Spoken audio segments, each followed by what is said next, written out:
हमारा मन, चित्त, बुद्धि भगवान में लग जाए। सारे शास्त्रों का यही तात्पर्य है। कथा के माध्यम से, नाम संकीर्तन के माध्यम से, संतों की सेवा के माध्यम से, तीर्थ यात्रा के माध्यम से, इन समस्त विधियों के द्वारा उद्देश्य केवल एक ही है कि जेन केन प्रकारेण मनः कृष्णे निवेशयेत्।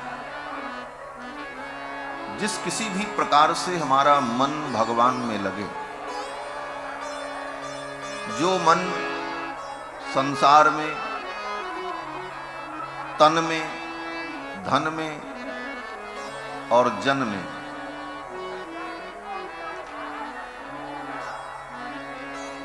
लगा हुआ है, तन में मन लगा हुआ है, अपने तन को ही संवारने और सजाने में जिंदगी बिता देते। धन में मन लगा हुआ है, धन को बटोरने में और उसे सुरक्षित रखने में, और इसके बाद जन में, संसार में, लोगों में। तो तन में, मन में और तन में, धन में और जन में जो हमारा मन लगा है, ये मन भगवान में लग जाए। यही उद्देश्य समस्त शास्त्रों का है। और मन भगवान में लगे, यही भक्ति है। श्री वेदव्यास जी महाराज कहते हैं कि सवई पुंसाम परो धर्मो यतो भक्तिरधोक्षजे। परम धर्म क्या है?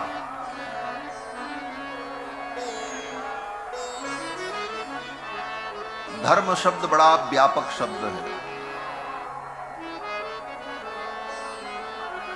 पहले तो जितने मत और पंथ हैं उनको भी धर्म के नाम से संबोधित किया जाता है। अमुक धर्म, अमुक धर्म, अमुक धर्म। उसके बाद व्यक्तिगत धर्म, लोग कहते हैं इनका ये धर्म नहीं था जो इन्होंने किया, इनका धर्म तो ये था कि इनको ऐसा करना चाहिए। तो व्यक्तिगत व्यवहार को, मनुष्य के आचरण को भी धर्म और अधर्म की दृष्टि से देखा जाता है। किसी वस्तु की जो विशेषता होती है उसको भी धर्म शब्द से कहा जाता है। जैसे अग्नि, अग्नि की विशेषता क्या है? बोले अग्नि जला देती है। दाहकत्व, दाह कर देने की क्षमता। तो कहते हैं अग्नि में जो दाहकत्व है वो क्या है? बोले अग्नि का धर्म है। अग्नि का धर्म क्या है? बोले दाहकत्व। जल का धर्म क्या है? बोले शीतलत्व। इस प्रकार से वस्तुगत धर्म, वस्तुगत विशेषताओं को भी धर्म कहा जाता है। व्यक्तिगत आचरण को भी धर्माधर्म से परिभाषित किया जाता है। समूह में किए जाने वाले कर्म को, उसको भी धर्म के द्वारा कहा जाता है। और इससे भी आगे बढ़ें तो वेदों के द्वारा जो प्रतिपाद्य कर्म है उसको भी धर्म कहा जाता है। वही धर्म है। वेद प्रणहितो धर्मो ह्यधर्मस्तद्विपर्ययः। वेदों के द्वारा जो प्रतिपाद्य कर्म कलाप है वो धर्म है। लेकिन इन सब बातों को समझते हुए, सुनते हुए, इन सब से भी श्रेष्ठ जो धर्म है, जो इन सब धर्मों का सार है, वो क्या है? बोले भगवान के चरणों की भक्ति। वेद व्यास जी कहते हैं सवई पुंसाम परो धर्मो। परम धर्म, सर्वश्रेष्ठ धर्म क्या है? बोले यतो भक्तिरधोक्षजे। भगवान अधोक्षज में हमारी भक्ति हो। अधोक्षज माने भगवान।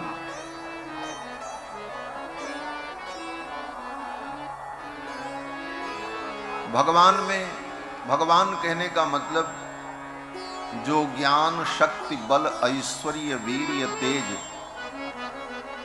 इन 6 गुणों से संपन्न हो, जिसमें ये 6 गुण अशेष रूप से विद्यमान हो, उसको भगवान कहते हैं। भगवान के किसी भी स्वरूप में भेद बुद्धि नहीं रखनी चाहिए, चाहे कृष्ण हो, राम हो, नरसिंह हो, वामन हो।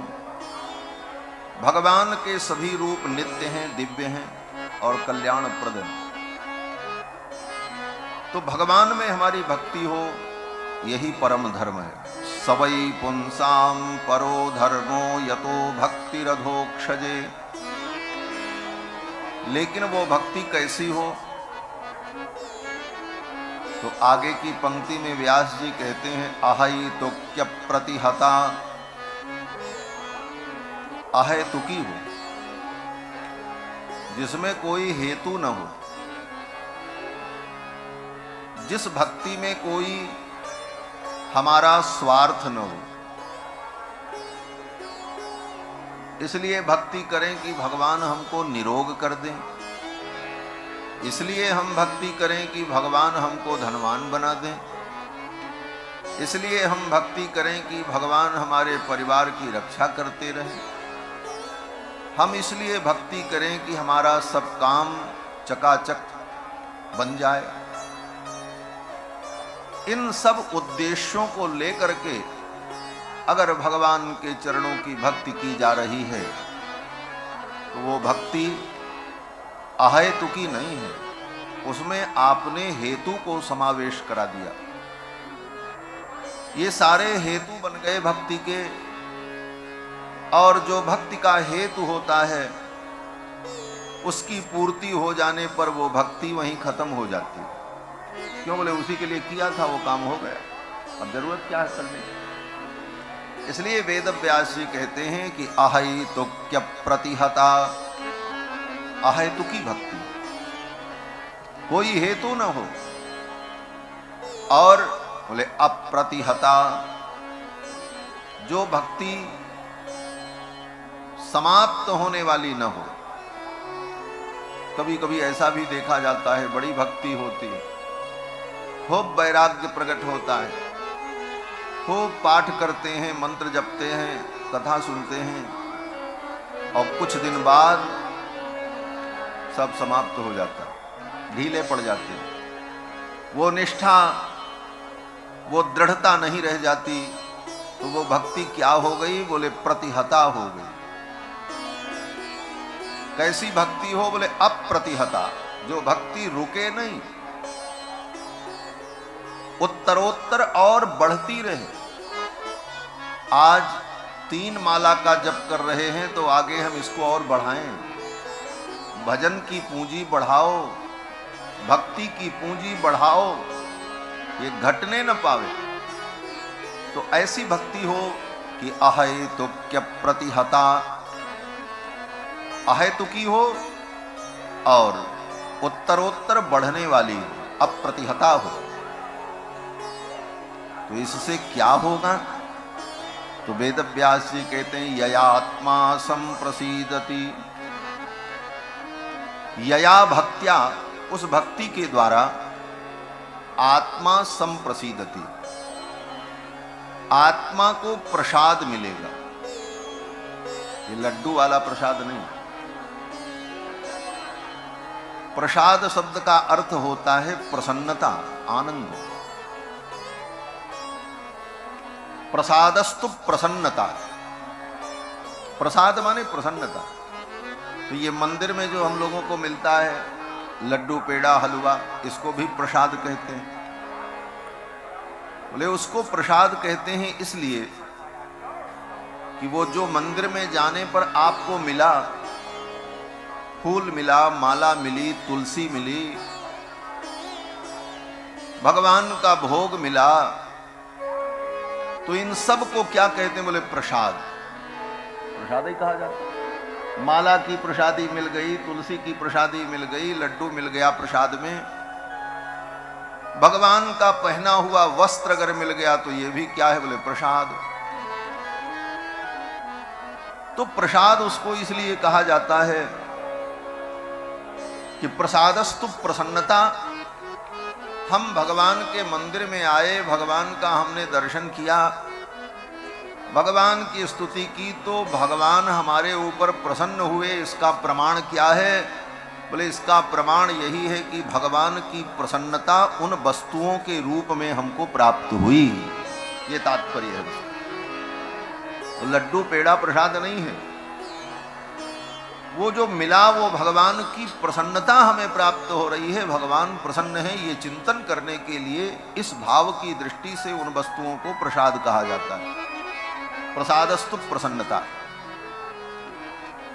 भगवान प्रसन्न हुए। तो वेदव्यास जी कहते हैं कि ययात्मा संप्रसिद्धति, भगवान के चरणों की भक्ति आ गई, अहेतुकी भक्ति और अप्रतिहता भक्ति, तो उसका फल क्या होगा? कहते हैं भगवान प्रसन्न हो जाएंगे। यया भक्त्या आत्मा संप्रसिद्धति, उस भक्ति से आत्मा प्रसन्न हो। कौन आत्मा? बोले दो आत्माएं हैं, एक आत्मा भक्ति करने वाली है और एक आत्मा वो है जिसकी भक्ति की जा रही है, वो परमात्मा है, परमात्मा है, श्रेष्ठ आत्मा है। परम माने श्रेष्ठ। तो श्रेष्ठ आत्मा की भक्ति जो इन जीवात्माओं के द्वारा होती है, उससे दोनों आत्माओं को प्रसन्नता होती, भगवान को भी प्रसन्नता होती है और जीवात्मा को भी प्रसन्नता होती। ययात्मा संप्रसिद्धति। अब आप कहोगे कि आत्मा को तो प्रसन्नता होगी, भगवान की भक्ति किया, सुख मिला, भगवान को क्या मिला, भगवान को क्यों प्रसन्नता होगी? तो कहते हैं भगवान को इसलिए प्रसन्नता होगी, जैसे कोई व्यक्ति हो और उसका बेटा बाप से विमुख हो जाए, बाप का विरोधी बन जाए और बाप की इच्छा के विपरीत आचरण करे तो क्या होगा? बोले उस बाप को प्रसन्नता नहीं होगी, दुख होगा। और जिस दिन उसे समझ आ जाए कि नहीं मुझसे गलती हो रही है, वह अपने पिता के अनुकूल हो जाए, उसी दिन उसके पिता को भी प्रसन्नता हो जाए। उसी प्रकार भक्ति के द्वारा भगवान को भी प्रसन्नता हो। ययात्मा संप्रसिद्धति, यही जीव का परम धर्म है। सवै पुंसाम परो धर्मो यतो भक्ति रधोक्षर। और ये भक्ति तभी प्राप्त होगी जब जीवन में सत्संग होगा। सत्संग के द्वारा ही भगवान की भक्ति के स्वरूप का ज्ञान होता है और तब हम भगवान की भक्ति में लगते। श्री रामायण की कथा हम सभी लोग श्रवण कर रहे हैं। ये राम कथा कितनी महान है, कितनी रसमयी है। महाकवि कालिदास अपने रघुवंश महाकाव्य में वर्णन करते हैं कि वृत्तम रामस्य वाल्मीकेः कृतिस्तौ किन्नरस्वरौ। महाकवि कालिदास ने 19 सर्ग में राम कथा का वर्णन किया है, जिसका नाम रघुवंश महाकाव्य। और वर्णन करने का कारण था, पहले महाकवि कालिदास ने कुमार संभवम नाम के काव्य की रचना की। उनके बहुत सारे काव्य हैं महाकवि कालिदास के। कुमार संभवम काव्य में भगवान शंकर और भगवती पार्वती की रतिक क्रीड़ा का, श्रृंगार का वर्णन कवि कालिदास ने किया। और श्रृंगार के वर्णन में भगवान शंकर और पार्वती की लीला के वर्णन में ऐसा वर्णन किया कालिदास ने, श्रृंगार रस यद्यपि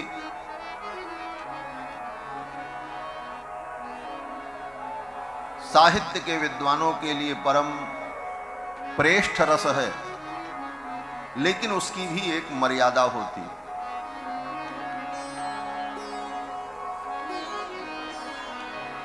महाकवि कालिदास ने जब कुमार संभवम में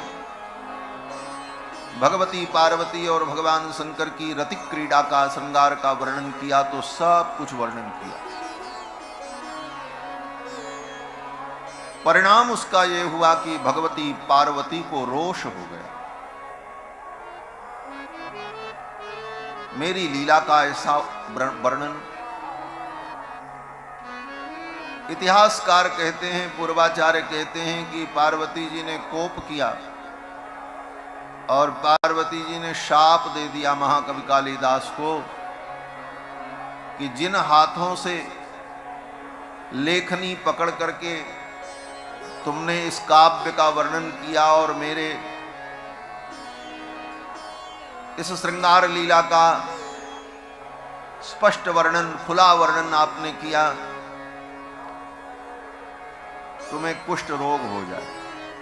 महाकवि कालिदास को कुष्ठ रोग हो गया। बड़ा पश्चाताप हुआ, संतों के पास गए, बोले अब कैसे कल्याण हो, ये कुष्ठ रोग कैसे छूटे। तो संतों ने कहा राम जी के गुण का वर्णन करो, राम जी की कृपा होगी तो तुम्हारा ये दोष समाप्त हो जाएगा। तब महाकवि कालिदास ने भगवान श्री राम के पावन चरित्र का वर्णन किया 19 सर्गों में, और मर्यादा पूर्ण वर्णन। और रघुवंश महाकाव्य की रचना के बाद महाकवि कालिदास का कुष्ठ रोग ठीक हो गया, स्वस्थ हो गया। तो महाकवि कालिदास वर्णन करते हैं कि वृत्तम रामस्य, एक तो राम जी का चरित्र, और इस चरित्र को लिखने वाला कौन, बोले वाल्मीकि कृतौ, महर्षि वाल्मीकि ने इसकी रचना की। चरित्र बहुत सुंदर हो लेकिन रचना करने वाला सुंदर न हो तो उस चरित्र में सुंदरता नहीं आएगी। और वर्णन करने वाला बहुत सुंदर हो, विद्वान हो, ज्ञानी हो, लेकिन जिसका चरित्र वर्णन कर रहा उसका चरित्र ही ठीक नहीं है, तब भी उसमें सुंदरता नहीं आएगी। तो वृत्तम रामस्य वाल्मीके, राम जी का वृत्त और वर्णन करने वाले महर्षि वाल्मीकि, और इस चरित्र को गाने वाले किन्नर स्वरौ, किन्नरों के समान जिनका स्वर है, ऐसे कौन, बोले कुश और लव, दोनों भाई इसको गा रहे हैं। महाकवि कालिदास कहते हैं कि रचना किसकी, वाल्मीकि की, और चरित्र किसका, बोले राम का, और गाने वाले कौन, बोले लव कुश। इसके बाद अगर इस चरित्र को सुन करके किसी का मन प्रसन्न नहीं हुआ तो वो अभागा है, वो दुर्भाग्यशाली है। किम तत् एन मनोहर्तुम, किसका मन इस चरित्र को सुन करके आह्लादित नहीं हुआ। ऐसा राम जी का पावन चरित्र, बड़े बड़े ऋषि मुनि, अमलात्मा, महात्मा भगवान के चरित्र का वर्णन करके अपने को धन्य और कृतकृत्य अनुभव करते हैं। प्रायेण मुनयो राजन निवृत्ता विधिषेधतः नैर्गुण्यस्था रमन्ते स्म गुणानुकथने हरे। भगवान हरि के गुण वर्णन में अपने को कृतार्थ करते हैं बड़े बड़े मुनि महात्मा। जीवन मुक्त महामुनि जेऊ हरि गुण सुनत अघाहिनति। ऐसा दिव्य चरित्र कल के प्रसंग में आप सभी लोगों ने श्रवण किया कि कुश और लव ने राम जी के दरबार में इस कथा का गायन प्रारंभ किया और सर्वप्रथम अयोध्यापुरी का वर्णन किया।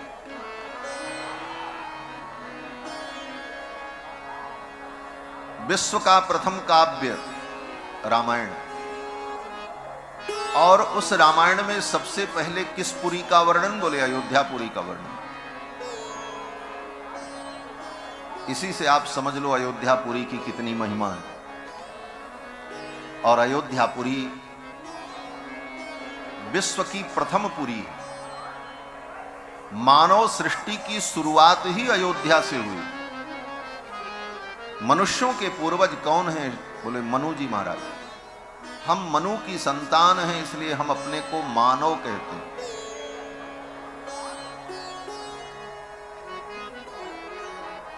हम मनु की संतान हैं, इसलिए मानव कहते हैं अपने आप को।